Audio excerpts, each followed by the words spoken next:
কেমন আছো তোমরা সবাই? আমি তো খুব ভালো আছি, আর ভালো থাকবোই না কেন বলো?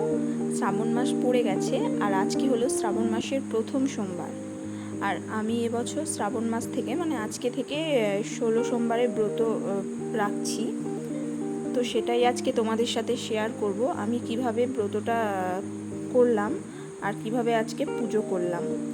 তো চলো শুরু করা যাক। তো আমি সকাল সকাল ঘুম থেকে উঠে স্নান করে বাবাকে যে ভোগগুলো দেব সেগুলো রেডি করে নিয়েছি। তো ভোগের মধ্যে আমি বেশি কিছু করতে পারিনি, শুধুমাত্র ঘিয়ের লুচি করেছিলাম আর সুজির হালুয়া করেছিলাম আর পায়েস করেছিলাম। শ্রাবণ মাসের সোমবার করে বাবাকে যদি 5টা ঘিয়ের লুচি আর সুজির হালুয়া দেওয়া যায়, সেটা নাকি খুবই শুভ বলে মানা হয়। আর পায়েস তো বাবার খুবই পছন্দ। আমি চেষ্টা করেছি বাবার যে কটা পছন্দের জিনিস আমি পেরেছি সে কটা রাখার চেষ্টা করেছি। তো তোমরা দেখতে থাকো আমি কিভাবে পুজোটা করি। আর অবশ্যই তোমরা কে কে শ্রাবণের সোমবারে বাবার পুজো করেছো কমেন্ট করে জানাবে, আর কে কে 16 সোমবারে ব্রত রেখেছো সেটাও অবশ্যই কমেন্ট করে জানাবে।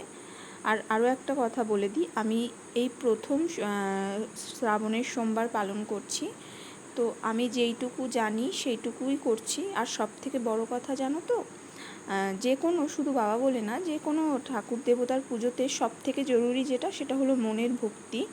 তুমি কতটা কি জিনিস দিয়ে বা কি করে বাবার পুজো করছো সেটার থেকেও বড় কথা তোমার মনে কতটা ভক্তি রয়েছে। আমার তো সেটাই মনে হয়, ভক্তিটা না থাকলে যতই জাঁকজমক করে পুজো দাও কোনো ঠাকুরই সন্তুষ্ট হয় না। তো আমি চেষ্টা করেছি আমার মনের সবটুকু ভক্তি দিয়ে বাবাকে পুজো দিতে। তো সত্যি বলতে আমার মনের ভক্তি মানে বাবা আমার মন চেয়েছে বলেই আমি পুজোটা করছি, এমন নয় যে কেউ আমাকে বলেছে বা জোর করে। যাই হোক, কেউ আমাকে বললে আমি, আমার মন না চাইলে আমি সেটা কখনোই করি না। তো কিছুদিন আগে তোমরা দেখেছিলে যে আমি শিব প্রতিষ্ঠা করেছিলাম আমার ঘরে, বাবা আমাকে স্বপ্ন দেখিয়েছিল। তো হয়তো বাবা চেয়েছে আমি এবার ব্রতটা পালন করি, তাই জন্যই জানি না হঠাৎ করেই আমার এই 4-5 দিন আগে নেট ঘাঁটতে ঘাঁটতে এরকম একটা 16 সোমবারের ভিডিও সামনে চলে এসেছিলো। তো তখন আমি দেখলাম, দেখে আমার বেশ ভালো লেগেছিলো যে কোনো মনস্কামনা নিয়ে এটা করতে হয় 16 সোমবারের ব্রতটা। তো আমিও সেই মনস্কামনা নিয়েই করছি। তো আমি সবার প্রথমে বাবাকে অভিষেক করাবো। তো অভিষেক করিয়েছিলাম হচ্ছে পঞ্চামৃত দিয়ে।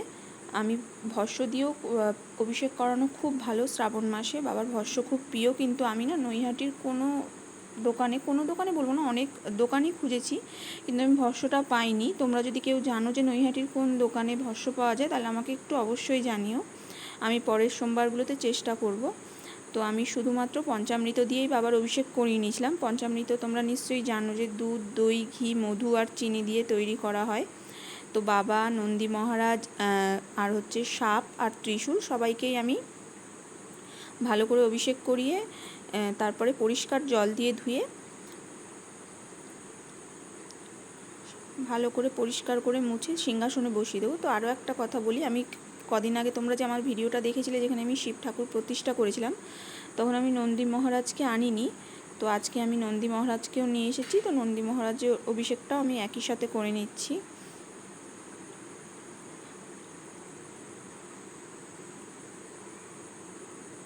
আর আরও একটা কথা, এটা আমি দেখেছি মানে এটাই নাকি নিয়ম বলতে কি, আমি বললাম যে মনের ভক্তিটাই সব থেকে বড়।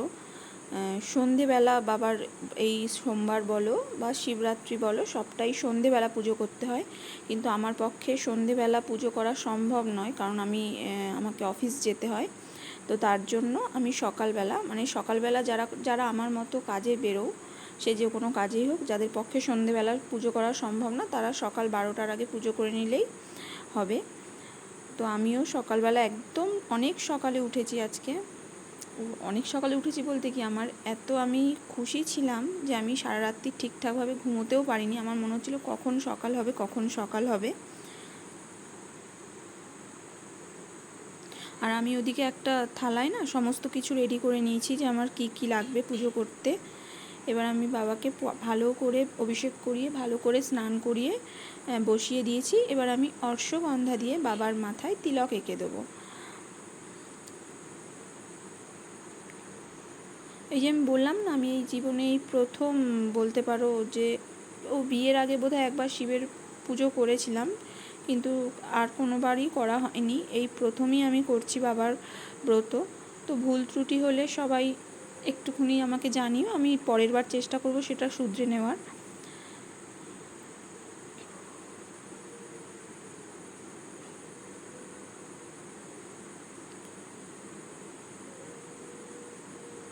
তো আমি বাবাকে তিলক পরানোর পর অবশ্যই সাপে আর নন্দী মহারাজকেও তিলক পরিয়ে নেব, আর ত্রিশূলেও অবশ্যই তিলক পরিয়ে নেব, কারণ আমরা সবাই জানি যে বাবার ত্রিশূল অত্যন্ত পছন্দের। তো আমরা যদি বাবার সাথে সাথে ত্রিশূলেরই রোজ পুজো করি তাহলেও আমাদের জীবনে অনেক সুখ সমৃদ্ধি ফিরে আসে। আর বলে না, বিশ্বাসে মিলাই বস্তু তর্কে বহুদূর। এবার অনেকেই বলতে পারো যে না, এগুলো হয় না, যার যার মনের বিশ্বাসের ব্যাপার। তো আমি কৃষ্ণ ঠাকুরকে এমনি শ্বেতচন্দনের টিপ পরিয়ে দিয়েছিলাম, আর আমি বড় মাকে সিঁদুরের টিপ পরিয়ে দেবো। আর ওদিকে আমার মেয়ে মালা গেঁথে দিয়েছে, তিনজনের জন্য 3টে মালা গেঁথেছে। শিব ঠাকুরের জন্য হচ্ছে আকন্দ ফুলের মালা গেঁথেছে, বড় মায়ের জন্য জবা ফুলের মালা গেঁথেছে, আর কৃষ্ণ ঠাকুরের জন্য টগর ফুলের মালা গেঁথেছে।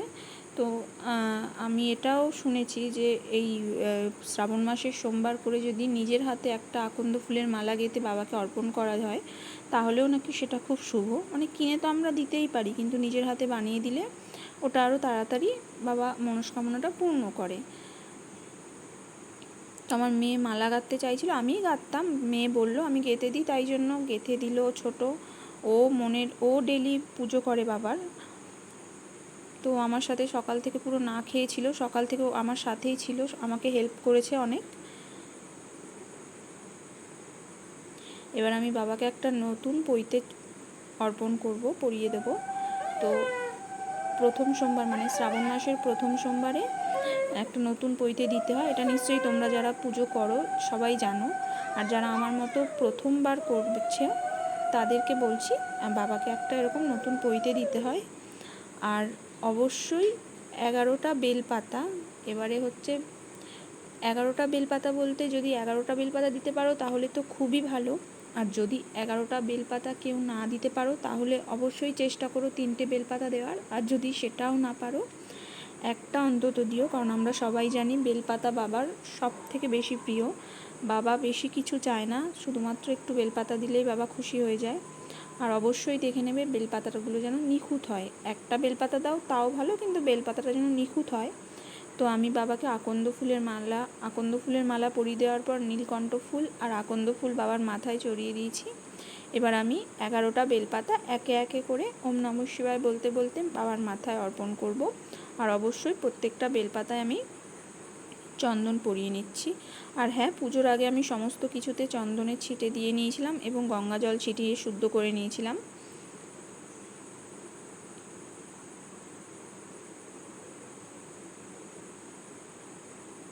আমি আবারও বলছি, আমি এবার প্রথম পুজো করছি, তো আমি জানি হয়তো ভুল ত্রুটি হয়েছে অনেক। তো তোমরা যদি আমাকে সেই ভুল ত্রুটিগুলো ধরিয়ে দাও, আমি চেষ্টা করব পরের বার থেকে সেটা শুধরে নেওয়ার।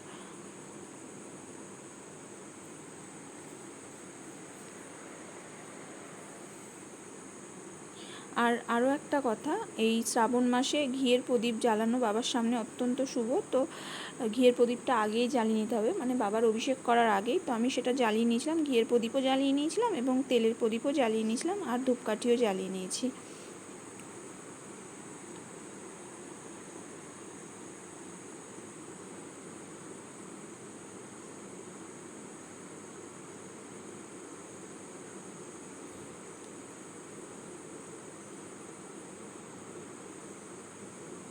বেলপাতা চড়ানো হয়ে গেছে, তো এবার আমি ত্রিশূলে ফুল দিয়ে অর্পণ করছি। তারপরে আমি বাসুকীনাগকে একটা ফুল দেব, তারপর নন্দী মহারাজকেও ফুল দেব।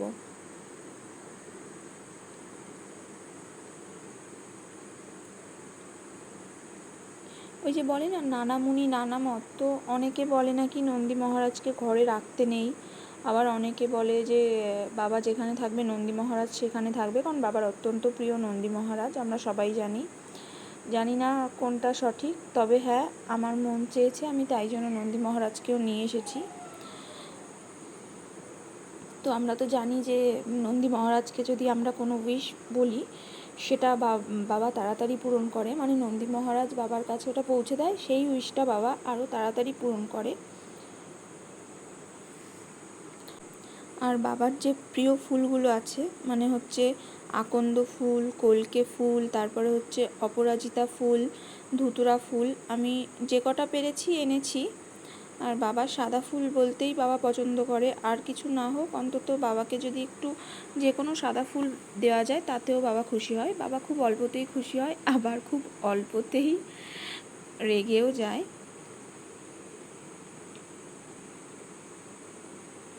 তো আমি নন্দী মহারাজকেও আকন্দ ফুল দিয়ে দিলাম।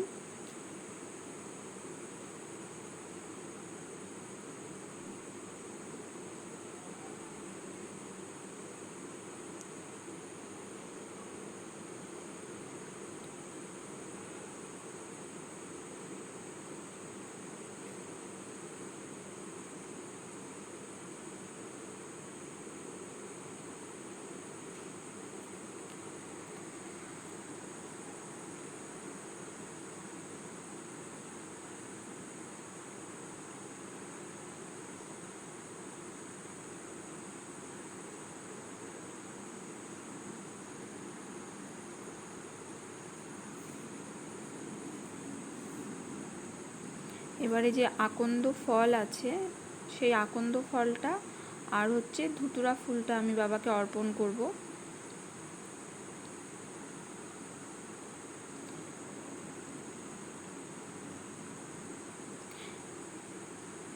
আকন্দ ফলটাও বাবার অত্যন্ত প্রিয়, এটা নিশ্চয়ই তোমরা সবাই জানো।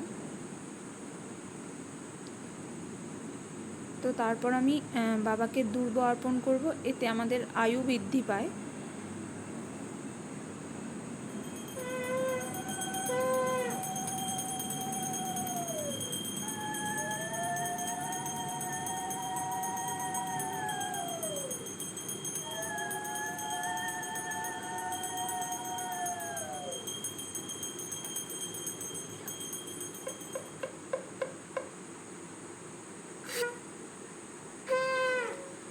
এরপর আমি বাবার মাথায় জল ঢালবো। অবশ্যই জল ঢালার সময় মহামৃত্যুঞ্জয় মন্ত্রটি জপ করতে পারলে খুবই ভালো। আর আমি যেহেতু বাবা মৃত্যুঞ্জয় মন্ত্রটি মানে আমার সেরকম মুখস্থ নয়, তাই জন্য আমি নমঃ শিবায় বলেই জল ঢালছিলাম। তোমরা নমঃ শিবায় বলেও জল ঢালতে পারো, অথবা মহামৃত্যুঞ্জয় মন্ত্র বলেও জল ঢালতে পারো। তো জল ঢালার যে জলটা আমি দিয়েছিলাম তার মধ্যে আমি কর্পূর আর হচ্ছে গোলাপ জল, অগরু আর একটু ফুলের পাপড়ি দিয়ে নিয়েছিলাম। তো তারপরে আমি বাবার মাথায় জল ঢালার পর কিছু এক মুঠো আতপ চাল দিয়েছিলাম, অবশ্যই অখণ্ড, সেটাও তোমরা জানো যে একটু চালটা দেখে নেবে যেন কোনো ভাঙা চাল না থাকে। তো সেটা বাবার মাথায় অর্পণ করে দেবে, আর পঞ্চশস্য দেবে। আর সিদ্ধিও বাবার অত্যন্ত প্রিয়, তো আমি সিদ্ধিও বাবাকে অর্পণ করে দিয়েছিলাম। অনেকে স্নানের জলেও সিদ্ধি মেশায়, তো আমি স্নানের জলে মেশাইনি, আমি বাবার মাথাতেই অর্পণ করেছি। তো তারপরে জল ঢালার পর বাবাকে একটা কাঁচা টাকা দিতে হয়, মানে দক্ষিণা। তো আমি 16 আনা বাবাকে অর্পণ করে দিয়েছিলাম, আর একটা অখণ্ড ফলও দিতে হয় সোমবারের, যেহেতু আমি 16 সোমবার ব্রত করছি। তো আমার এই মানে আমি আজকে যে ফলটা অর্পণ করব, আমাকে টানা 16টা সোমবারেই সেই একই ফল অর্পণ করতে হবে। সেই কারণেই আমি কলাটাই রেখেছিলাম, কারণ কলাটা হচ্ছে সব সময় পাওয়া যায়। আমি যদি অন্য কোনো ফল অর্পণ করতাম সেটা হয়তো আমি 4 মাসের মধ্যে যদি না পাই তখন একটা প্রবলেম হয়ে যাবে, তাই জন্য আমি কলাটাই অর্পণ করেছি বাবাকে, যাতে আমি কলাটা সব সময় আমি পাবো। তোমরা চাইলে 3টে ফলও অর্পণ করতে পারো, 5টাও করতে পারো, আমি একটাই করেছি।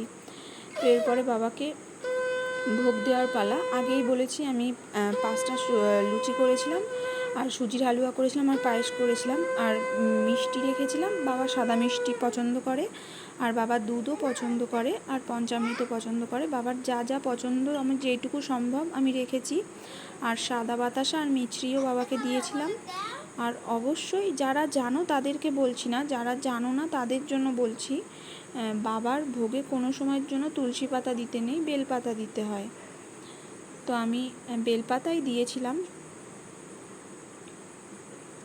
আর অনেকে জানো তো দুধের মধ্যে সিদ্ধি পাতা মিশিয়ে দেয়, আমি দুধের মধ্যে দিইনি। আবার অনেকে কেশরও মিশিয়ে দেয়, বাবার দুধ মেশানো কেশরও বাবা অত্যন্ত ভালোবাসে, তো কেশরটা আমি দিতে পারিনি। আমি শুধু দুধই দিয়েছিলাম আর পঞ্চামৃত দিয়েছিলাম আর সাদা মিষ্টি দিয়েছিলাম। লাড্ডুও বাবা অত্যন্ত পছন্দ করে, আমি লাড্ডুও দিয়েছি। মানে মোটমাট কথা আমি যেইটুকু পেরেছি বাবার পছন্দের জিনিস সেইটুকু রাখার চেষ্টা করেছি। আর তোমরা চেষ্টা করবে যে এই শ্রাবণ মাসের প্রত্যেকটা সোমবারে অন্তত বাবাকে 5টা করে ঘিয়ে ভাজা লুচি আর একটু সুজির হালুয়া দেওয়ার চেষ্টা করবে। অন্তত সারা বছর দিতে পারলে তো ভালোই, কিন্তু দেখো সারা বছর তো আমাদের সবার পক্ষে আর সম্ভব হয়ে ওঠে না। তো অন্তত শ্রাবণের এই যে কটা সোমবার, এই কটা সোমবারও যদি দিতে পারি তাতেও খুব ভালো। তো আমার বাবাকে ভোগ নিবেদন করা হয়ে গেছে, এবারে আমার আরতি করার পালা। তো আমি ধূপ দ্বীপ দেখিয়ে দেখিয়ে বাবাকে আরতি করে নিচ্ছিলাম।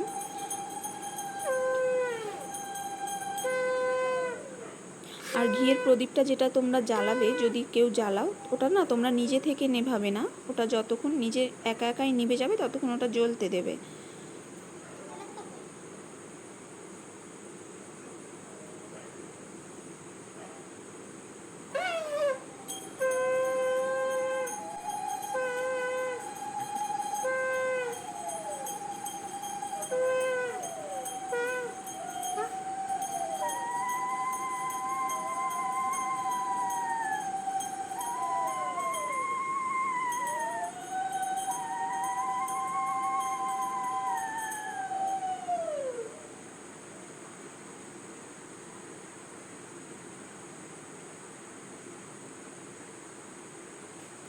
এই যে আমার মেয়ে, ও এবার প্রদীপ দিয়ে বাবাকে আরতি করবে। ও সকাল থেকে আমার সাথে উপোস করে বসে রয়েছে, ওর শরীরটা সেরকম ভালো নেই, তাও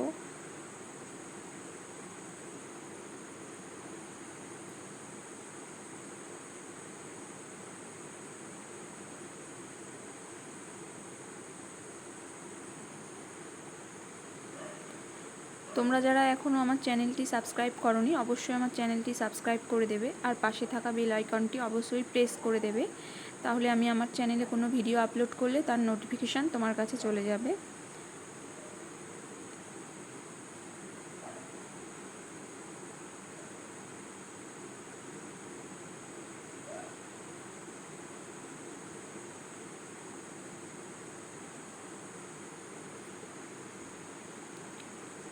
ওর আরতি করা হয়ে গেছে, এবার এমনি যে ঘিয়ের প্রদীপ আর তেলের প্রদীপ আছে সেটা দিয়ে আরতি করবে। ওর আরতি করা হয়ে গেলে আমি করব।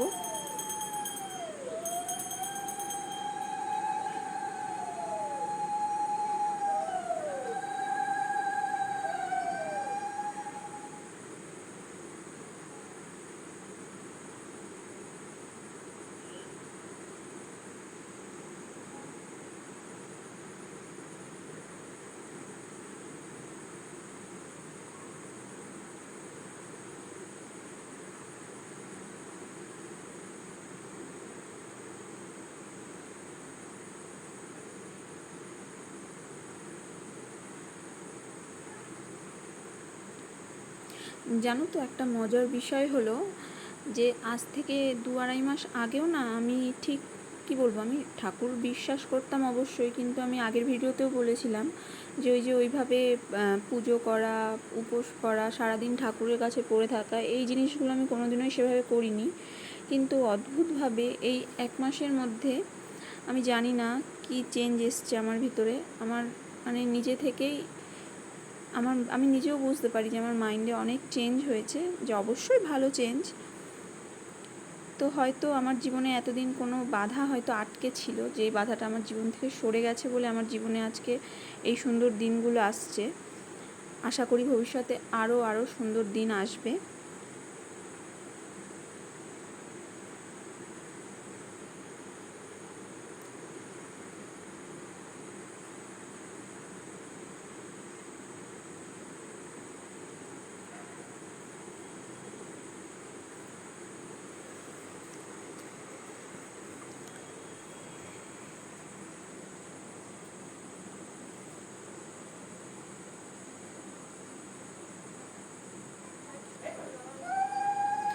বাবার ধুনো অত্যন্ত প্রিয়, তো আমি ধুনো দেখিয়ে নিচ্ছি বাবাকে, ধুনো দিয়েও আরতি করছি। এখন যদিও রেডিমেড ধুনো পাওয়া যায়, কিন্তু আমাদের বাড়িতে যেহেতু এটা সম্ভব সাবেকি পদ্ধতিতে, তো আমি সেইভাবেই বাবাকে ধুনো দেখিয়ে দিচ্ছি। তোমাদের যাদের সম্ভব নয় তারা যেটা রেডিমেড কিনতে পাওয়া যায় সেটাই করবে, কিছু করার নেই। আমরা যেটা না পাবো দোকান থেকে, মানে যেটা আমাদের পক্ষে সম্ভব না, আমাদের পারবো না আমরা যেটা জোগাড় করতে, সেটা তো আমাদের পক্ষে দেওয়া সম্ভব নয়।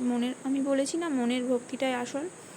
বাবা বলে না, যে কোনো ঠাকুর মনের ভক্তিটাই দেখে, এটা সবসময় মাথায় রাখবে। তো আমার পুজো কমপ্লিট। এবার আমি বাবাকে প্রণাম করে আমি যে ইচ্ছেটা নিয়ে আর কি 16 সোমবার ব্রতটা পালন করছি সেটা বাবাকে জানিয়ে দিচ্ছি। আর কোনো ভুল ত্রুটি হলে বাবা যেন আমাকে ক্ষমা করে দেয়, সেটাও বাবাকে বললাম। তো এই দেখো আমার মন্দিরটা কি সুন্দর লাগছে দেখতে। তো আমার পুজো হয়ে গেছে, এবার আমি একটু প্রসাদ খেয়ে আমাকে কাজে যেতে হবে। তো আমি আবার সন্ধেবেলা এসে সন্ধ্যা আরতি করব। তো এই যে আমি সন্ধেবেলায় বাড়ি চলে এসেছি, সন্ধেবেলা ঠিক না, একটু রাত হয়ে গেছে। তো আমি স্নান করে আরতি করতে বসে পড়েছি। সন্ধেবেলা আমার মেয়েরা পুজো করে দিয়েছে। তো এবার আরতি করব আমি একটু ধূপ দ্বীপ জ্বালিয়ে।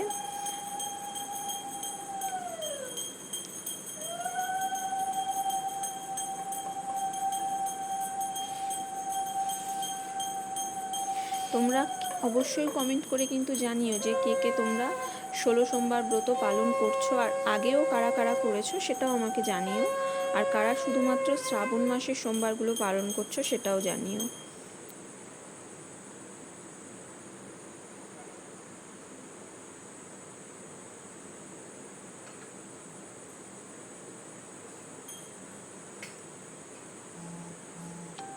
তো এটাই ছিল আজকে আমার প্রথম সোমবারের পুজো। তো তোমরা অবশ্যই জানিও যে আজকের ভিডিওটা তোমাদের সবার কেমন লাগলো। ভালো লাগলেও জানাবে, খারাপ লাগলেও জানাবে, আমি সবসময় এই কথাটাই বলি।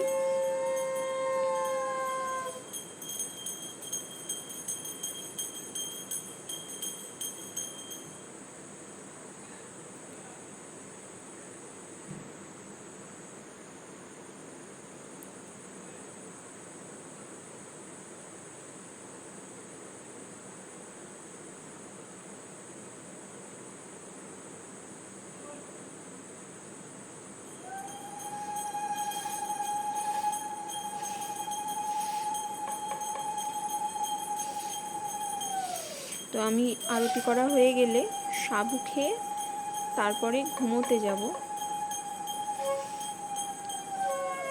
আর আমরা সবাই জানি যে বাবার ব্রত পালন করলে অন্ন খাওয়া যায় না। তো আমি সারাদিনে সেরকম কিছুই খাইনি, ফল খেয়েছিলাম আর মিষ্টি খেয়েছিলাম, আর রাত্রে সাবু খাবো।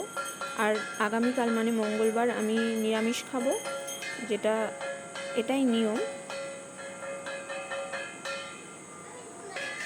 নিয়ম বলতে আমি পারছি তাই করছি। ধরো তোমরা কেউ নিরামিষ খেতে পারো না, সেক্ষেত্রে বলবো নিজের মনকে কষ্ট দিয়ে কোনো ঠাকুরই চায় না যে তোমরা নিজেকে কষ্ট দিয়ে তাদেরকে পুজো করো, কারণ বাবা মা তো চায় না ছেলে মেয়েরা কষ্ট করে তাদের মানে সেবা করুক। কিছু জিনিস আছে যেগুলো আমাদেরকে মেনে চলতেই হয়।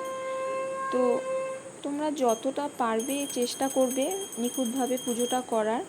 যেমন আগের দিন সংযম করতে হয়। সংযম করতে হয় বলতে পোড়া জিনিস কিছু খেতে নেই। পারলে সারাদিন যদি সারাদিনে লুচি খেয়ে থাকো আর রাত্রিবেলা একবার সেদ্ধ ভাত খাও। আর যদি সেটাও একান্ত না পারো তাহলে নিরামিষ খেও, তাতেও হবে। আর মঙ্গলবার দিন যদি নিরামিষ খেতে পারো ভালো, আর না খেতে পারলে তো আর কিছু বলার নেই, কারণ শরীরকে কষ্ট দিয়ে কিছুই করা যায় না।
আরতি হয়ে গেছে, এবার আমি বাবাকে প্রণাম করে নিচ্ছি। তো বাবাকে প্রণাম করার পরে আমি কাল সকালে উঠে বাবাকে পুজো দিয়ে তারপরে নিরামিষ কিছু খাবো, মানে অন্ন খাবো আর কি। তো তোমরা অবশ্যই জানিও যে আজকের ভিডিওটা তোমাদের কেমন লাগলো। ভালো লাগলেও জানাবে, খারাপ লাগলেও জানাবে, যেটা আমি সবসময় বলি। তো তোমাদের সাথে আবার আমার দেখা হচ্ছে নতুন কোনো ভিডিওতে, নতুন কোনো টপিক নিয়ে। তো ততক্ষণের জন্য সবাই ভালো থেকো, সুস্থ থেকো।